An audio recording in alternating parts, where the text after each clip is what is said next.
The Tex-Mex music community and fans around the globe are deeply grieving the loss of Leonardo "Flaco" Jiménez, an iconic accordionist who played a vital role in spreading conjunto and Tejano music far beyond its South Texas roots.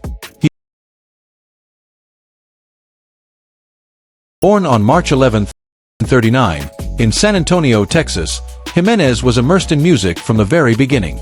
His father, Santiago Jiménez Sr., was one of the original pioneers of conjunto, and Flaco learned by watching and playing alongside him.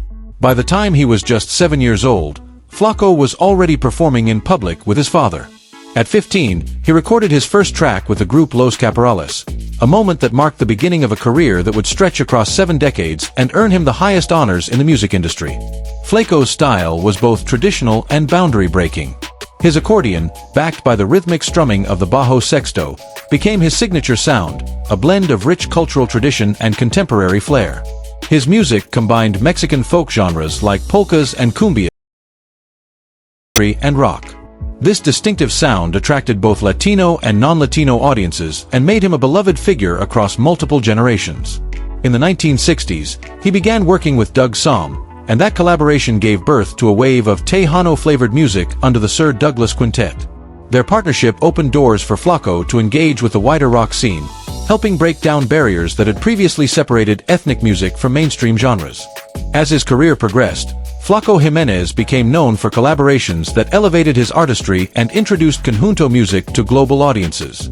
His work with slide guitarist Ry Cooder on the album Chicken Skin Music in the 1970s introduced new textures and tones to traditional Tejano sounds, further expanding the reach of his music. Later, he joined the Texas Tornadoes, a band that included Freddie Fender, Augie Myers, and Doug Sahm. Their chemistry produced a dynamic blend of rock, country, and Tejano that captivated fans far beyond the American Southwest. During the 1980s and 1990s, Flaco won several Grammy Awards. His first came in 1987 for the album I Te de Jo en San Antonio, a deeply personal project named after his hometown. He won another Grammy in 1996 for Said and Done, a collaborative album that reflected the maturity and emotional depth of his musical journey. His sound, affectionately called Musica Allegra, or joyful music, could energize any room, stage, or festival. But Flaco was not just confined to Tejano stages or Latin music circles. In 1994, he played accordion for the Rolling Stones during the recording of their album Voodoo Lounge, proving his sound was universal and genre-defying. Flaco also appeared in the documentary Chulas Fronteras in 1976, a powerful film that spotlighted the borderlands music culture. His presence in that film helped immortalize his role in keeping traditional music alive while embracing innovation. His performances, whether with global rock stars or local legends, always carried the same sincerity and joy that made him a standout artist in any lineup. Despite the international fame, Flaco Jiménez remained grounded and never turned away from his community. Known for his warmth, kindness, and humility, he frequently returned to local venues in San Antonio to perform for longtime fans and neighborhood friends. These performances were more than just concerts. They were celebrations of identity, culture, and resilience. Even after a serious hip fracture in 2015, which might have ended any ordinary artist's performing career, Flaco made a determined comeback.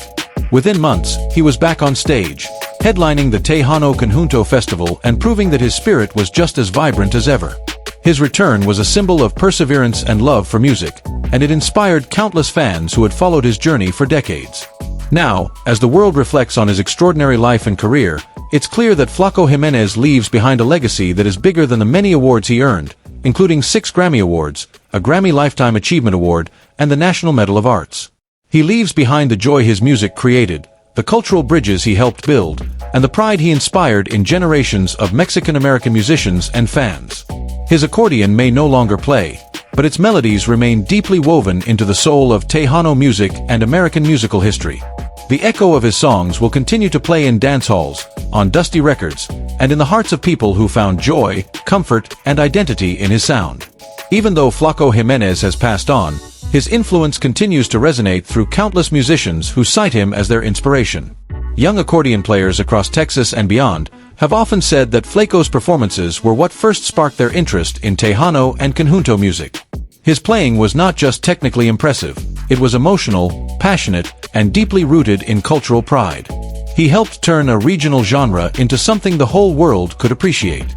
Every note he played told a story about migration, struggle, family, joy, and community. In a world that often overlooks regional and cultural music forms, Flaco was a powerful reminder that heritage has value and should be shared proudly. His collaborations didn't just introduce conjunto to new audiences, they also opened up cross-cultural conversations. Flaco had a gift for making his instrument speak in any setting. Whether it was a traditional dance hall in San Antonio, a rock concert in London, or a global music festival, he was always able to connect with people. He didn't change who he was to fit in. He brought his roots with him and let the world come to him. That sense of authenticity drew people to his music even if they didn't understand the language. His accordion became a universal translator of emotion and experience, connecting people from all walks of life. Throughout his life, Jiménez remained fiercely loyal to his roots. Despite the acclaim and opportunities to settle elsewhere, he always returned to his San Antonio home. The city, rich with Mexican-American culture and history, was a constant source of inspiration for him. Fans would often see him in local record shops, cafes, and community events. He never lost touch with the people who supported him from the start. His humility made him not just a musical icon, but a beloved neighbor and friend. In fact, many of his biggest performances were played not in grand arenas, but in intimate local venues where fans could feel every note. The depth of his artistry wasn't just in his ability to play, it was in the way he made people feel. Flaco's music had a unique way of lifting spirits. Whether it was a heartbreak song or an upbeat cumbia, there was always something healing about his sound. His records were played at weddings, quinceañeras, family barbecues, and late-night drives. He became part of the soundtrack of everyday life for generations. For many Mexican Americans, especially in Texas, Flaco's music served as a bridge between tradition and the modern world. He reminded people of where they came from, even as they moved forward into new places and experiences.